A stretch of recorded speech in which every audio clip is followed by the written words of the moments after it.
రొయ్యల పైన ఉన్న తొక్క తీయకుండా ఎప్పుడైనా మీరు పులావ్ చేశారా? ఫ్రై చేశారా? చాలా వెరైటీగా మంచి ప్రాన్స్ పులావ్ చేశాను నేను. స్కిప్ చేయకుండా పూర్తి వీడియో చూడండి ఎలా చేసామో. చాలా ఈజీ అండ్ చాలా టేస్టీ కూడా. ఫస్ట్ పులావ్ చేసుకోవాలి మనం. దానికోసం ఉల్లిపాయలు, కొత్తిమీర, పుదీనా, అలాగే పులావ్లోకి కావాల్సిన మసాలా సరుకులు, కొంచెం టమాటోస్ ఇవన్నీ కట్ చేసుకొని రెడీగా పక్కన పెట్టుకోండి. ఒక కుక్కర్ పెట్టుకొని 2 స్పూన్లు నెయ్యి వేసుకోవాలి. అలాగే 2 స్పూన్లు ఆయిల్ కూడా వేసుకోవాలి. దీంట్లో మనకి పులావ్లోకి కావాల్సిన అనాసి పువ్వు, 2 లవంగ మొగ్గలు, యాలక్కాయలు, దాల్చిన చెక్క చిన్న ముక్క, అలాగే 2 బిర్యానీ ఆకులు ఇవి వేసేసుకొని మొత్తం కొంచెం ఫ్రై అయితే చాలండి. మరీ ఎక్కువ ఫ్రై చేస్తే మాడిపోతాయి మసాలాలు. సో వేసిన 2 నిమిషాలకి మనం కట్ చేసి పెట్టుకున్న ఉల్లిపాయలు, పచ్చిమిరపకాయలు, దీంట్లో కారం వేయమండి అసలు, అందుకని మీకు కారానికి తగ్గట్టుగా పచ్చిమిరపకాయలు వేసుకొని మంచి గోల్డ్ కలర్ వచ్చే వరకు ఫ్రై చేసుకోవాలి. ఉల్లిపాయలు ఎప్పుడూ కూడా ప్రతి దానికి కూడా టేస్ట్ రావాలి అంటే చక్కగా గోల్డెన్ కలర్ వస్తేనే కూర అయినా సరే, బిర్యానీ అయినా సరే, పులావ్ అయినా సరే మంచి టేస్ట్ వస్తుంది. దాంట్లో కట్ చేసి పెట్టుకున్న కొత్తిమీర, పుదీనా కూడా వేసేసుకొని అది కూడా పచ్చివాసన పోయే వరకు ఫ్రై చేసుకోండి. అలాగే 1 స్పూన్ అల్లం వెల్లిపాయ పేస్ట్ వేసుకొని అది పచ్చివాసన పోయే వరకు కొంచెం ఫ్రై చేసేసుకోవాలి.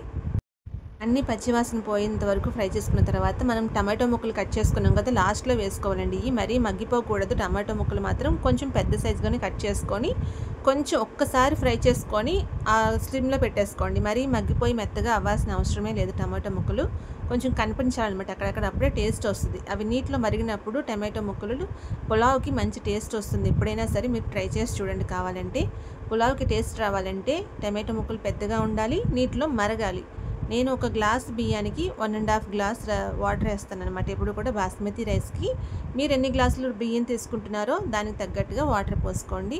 దానికి తగ్గట్టుగానే మనం ఉప్పు కూడా వేసేసుకోవాలి వాటర్లోను. సాల్ట్ వేసుకున్న తర్వాత మనం ఒకసారి మూత పెట్టుకుంటే నీళ్లు మరగాలి. మరిగిన తర్వాతనే మనం బియ్యం వేసుకోవాలి. నేను ఆల్రెడీ ఒక 1.5 గ్లాస్ రైస్ కడిగేసి పక్కన పెట్టుకున్నాను అనమాట. ఒక రెడీ చేయడానికి స్టార్ట్ చేయడానికి ముందు మనం రెడీ చేసి పెట్టుకుంటే సరిపోతుంది. మరి ఎక్కువసేపు కూడా నానాల్సిన అవసరం లేదు బియ్యం. అలా నానబెట్టుకున్న బియ్యాన్ని మనం శుభ్రంగా కడిగేసుకున్న తర్వాత మనం మరుగుతున్న నీటిలోని నీళ్ళు లేకుండా బియ్యం వేసుకోవాలి. నీళ్ళతో పాటు వేయకూడదు. నీళ్ళన్నీ తీసేసుకొని బియ్యం వేసేసుకుంటే మన పులావ్లోకి అన్నీ కలుపుకొని టమాటా ముక్కలు కనిపిస్తున్నాయి చూసారా, అలా ఉంటేనే టేస్ట్ వస్తుందండి. మనం విజిల్ పెట్టేసుకోవాలి. నేను 2 విజిల్స్ పెడతాను ఎప్పుడు కూడా పులావ్ చేసేటప్పుడు. సో 2 విజిల్స్కి పులావ్ రెడీ అవుతూ ఉంటుంది. ఈలోగా మనం ప్రాన్స్ రెడీ చేసేసుకుందాం. ఒక ప్యాన్ పెట్టుకున్నాను. దోశ ప్యాన్ మీ ఇంట్లో ఏది ఉంటే అది యూస్ చేసుకోండి. నేను ఐరన్ ప్యాన్ పెట్టాను. దీనిపైన ఇప్పుడు మనం ప్రాన్స్ రొయ్యలు ఫ్రై చేసుకోవాలి. రొయ్యలకి మనం 2 స్పూన్ల నూనె పోసుకొని, రొయ్యలు చూసారా నేను పైన షెల్ తీయలేదు. షెల్ తీయకుండా కొంచెం ఉప్పు కారం మాత్రమే వేసి మ్యారినేట్ చేసి పక్కన పెట్టాను ఒక 1 అవర్ నుంచి. నేను అది స్కిప్ అయిపోయింది, ఆ వీడియో మాత్రం మిస్ అయిపోయింది, ఏమనుకోకండి.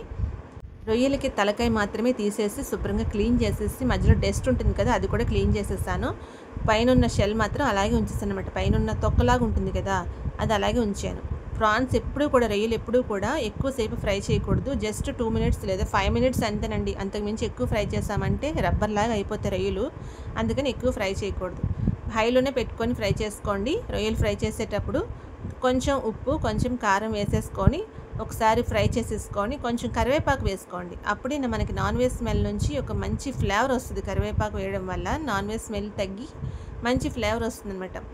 2 పక్కలు వేగేలాగా కొంచెం ప్రాన్స్ వేపుకుంటూ ఉండండి. హైలో పెట్టుకోండి. సిమ్లో పెడితే మాత్రం కుక్ అవడానికి టైం పడుతుంది. రొయ్యల నుంచి వాటర్ వస్తాయి. వాటర్ వచ్చినాయి అంటే కనుక ప్రాన్స్ కుక్ అవడానికి కొంచెం టైం పట్టేస్తుంది. బాగా గట్టిగా అయిపోతాయి రొయ్యలు, జ్యూసీగానే ఉండవు. మనం స్పీడ్గా ప్రాన్స్ ఫ్రై చేసుకుంటేనే ఎప్పుడు కూడా రొయ్యలు జ్యూసీగా ఉంటాయి అన్నమాట. అందుకని చెప్తున్నాను నేను, ఎక్కువసేపు ఫ్రై చేయొద్దు. కొంచెం సేపు మాత్రమే ఫ్రై చేసుకోండి రొయ్యలు ఎప్పుడూ కూడాను. అప్పుడే జ్యూసీగా ఉంటాయి రొయ్యలు తినేటప్పుడు. మీకు మనం వేసుకున్న కరివేపాకు ఫ్రై అయ్యేలోపు రొయ్యలు కూడా ఫ్రై అయిపోతాయి. సో ఈజీగా ఫ్రై చేసుకొని పక్కన పెట్టుకోవచ్చు మనం. ఈలోగా మన పులావ్ కూడా రెడీ అయిపోతుంది. లాస్ట్లో కొంచెం గరం మసాలా మాత్రం వేసేసి ఒక్కసారి 2 వైపులా తిప్పేసుకొని రొయ్యలు ఆఫ్ చేసేసుకోండి. ఎక్కువసేపు ఫ్రై చేసుకోకండి. ఈలోగా పులావ్ రెడీ అయిపోతుంది. రొయ్యలు ఫ్రై అయ్యేలోపు అది రెడీ అయిపోయింది. కుక్కర్ తీసేసుకుందాం మనం. కుక్కర్ తీసేసుకున్న తర్వాత వేడిగా ఉన్నప్పుడు మీరు బాస్మతి రైస్ ఎప్పుడు కూడా ఎక్కువగా కలిపేకండి. కలపడం వల్ల ఏమవుతుందంటే బాస్మతి రైస్ విరిగిపోతుంది. అందువల్ల ఏంటంటే జస్ట్ అంచులంతా కొంచెం కలుపుకొని ఒకసారి కింద నుంచి పైకి తీసుకొని అలా ఉంచేసేయండి. దీంట్లో మనం రెడీ చేసుకున్న ప్రాన్స్ ఇప్పుడు వేసుకోవాలి. రొయ్యల పులావ్ అని చెప్పాను కదా, నేను డైరెక్ట్గా రొయ్యలు దీంట్లో వేసి కుక్ చేయలేదు. ఎందుకంటే ఒక డిఫరెంట్ టేస్ట్ వస్తుంది. మీరు ట్రై చేసి చూడండి. ఇలా చేశారు ఎప్పుడైనా మీరు అసలు ఎవరైనాను?